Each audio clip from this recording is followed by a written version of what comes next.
कभी सोचा है कि आज हम जितनी आसानी और सुरक्षा से हवाई सफर करते हैं उसकी नींव कैसे रखी गई। देखिए, विमानन इतिहास में ना कुछ हादसे ऐसे हैं जिन्हें लोग भूल चुके हैं, पर उन्हीं की वजह से आज हमारी यात्रा इतनी सुरक्षित है। आज हम एक ऐसी ही कहानी में गहराई से उतरेंगे, एक ऐसी त्रासदी जिसने हमेशा के लिए आसमान का चेहरा ही बदल कर रख दिया।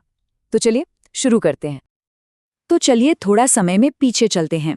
बात है 1920 के दशक की शुरुआत की। जरा सोचिए, कमर्शियल फ्लाइट्स, ये एक बिल्कुल नई, एकदम रोमांचक चीज थी। लोग आसमान में उड़ने के इस नए दौर को लेकर बहुत उत्साहित थे, उम्मीदों से भरे हुए थे। ये एक तरह से एक नए भविष्य का वादा था। और इस नई कहानी का जो सेंट्रल कैरेक्टर है वो है ये विमान, गोलियत। असल में ये वर्ल्ड वॉर 1 का एक बॉम्बर था जिसे बदलकर पैसेंजर प्लेन बना दिया गया, और ये दुनिया के पहले लंबी दूरी वाले यात्री विमानों में से एक था। सोचिए, पेरिस और लंदन जैसे शहरों को जोड़ना, ये उस समय की टेक्नोलॉजी का एक जीता जागता चमत्कार था, एक पायनियर था। अब आते हैं हमारी कहानी के उस खास दिन पर, उस एक उड़ान पर। देखने में तो ये एक बिल्कुल आम दिन था, पेरिस से लंदन की एक रूटीन फ्लाइट। क्या अलग हो सकता था? लेकिन किसी को भी इस बात का जरा भी अंदाजा नहीं था कि ये उड़ान इतिहास में दर्ज होने वाली थी, पर गलत कारणों से। तारीख थी 10 फरवरी 1923। एयर यूनियन की फ्लाइट, जिसका नंबर था FAEBY, पेरिस से लंदन के लिए उड़ान भरती है।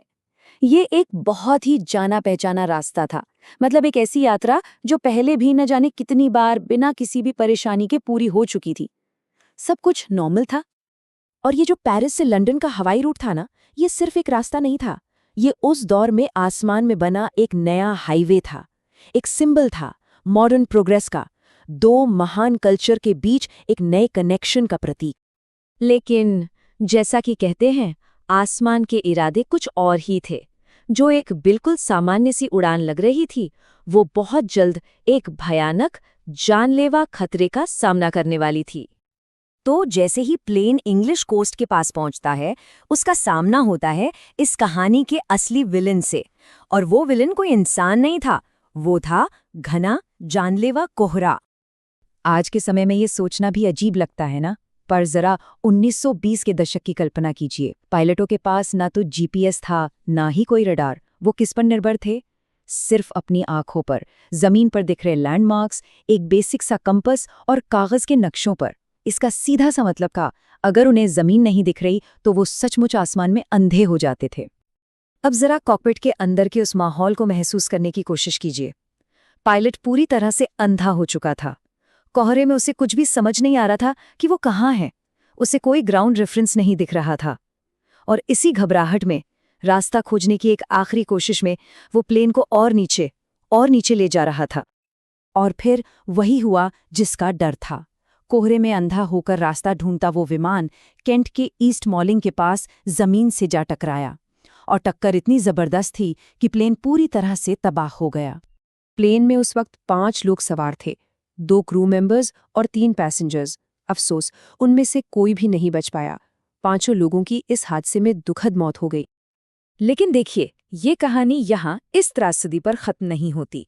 असल में ये तो एक नई शुरुआत थी, क्योंकि इसी मलबे से हवाई सुरक्षा के एक नए दौर का जन्म होना था। सबसे बड़ा सवाल अब ये था कि आखिर ऐसा हुआ क्यों? इन्वेस्टिगेटर्स के सामने यही एक सबसे बड़ा सवाल था।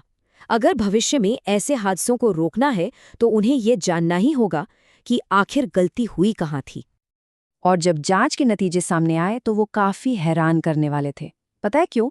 क्योंकि ये किसी एक चीज की गलती नहीं थी। ये प्लेन की गलती नहीं थी, ये पायलट की भी पूरी गलती नहीं थी। ये एक पूरे सिस्टम का फेलियर था।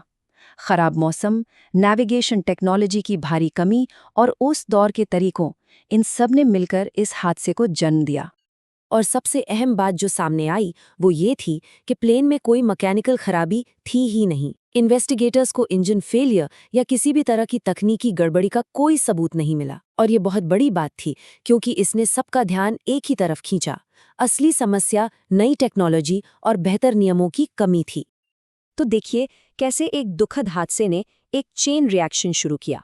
पहले हादसा हुआ, फिर उससे जुड़े खतरों का पता चला, फिर लोगों ने नई टेक्नोलॉजी की मांग की, और आखिर में इसी सब से हमारे आज के मॉडर्न सेफ्टी सिस्टम की नींव रखी गई।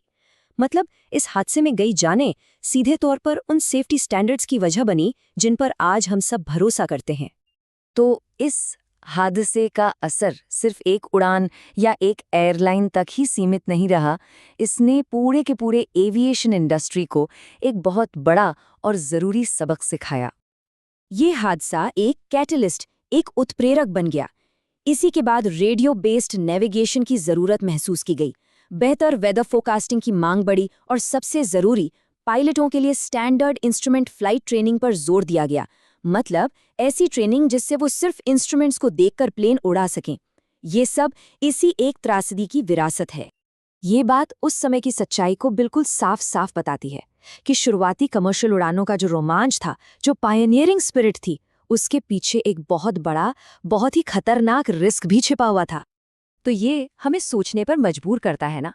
आज हम जिन सेफ्टी सिस्टम्स पर इतना भरोसा करके सफ़र करते हैं, उनके पीछे ऐसी कितनी ही भूली बिसरी कहानियां छिपी होंगी, कितनी ही त्रासदियां होंगी जिन्होंने हमें सिखाया और आसमान को हम सब के लिए एक सुरक्षित जगह बनाया।